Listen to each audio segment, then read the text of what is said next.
Hello friends.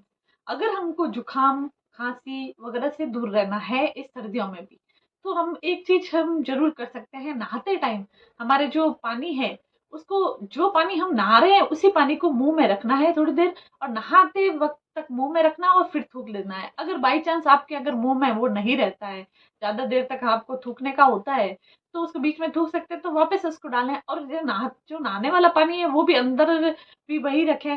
तो temperature जो maintain रहेगा उससे हमारे कई हद तक हमें ये जो सर्दी खांसी और ये सब प्रॉब्लम अभी हो रही है उससे हम बच सकते हैं। इसके अलावा गरारे करना और गर्म पानी पीना, ये सब करके हम अपने आप को बचा सकते हैं सर्दियों में भी खांसी जुकाम से।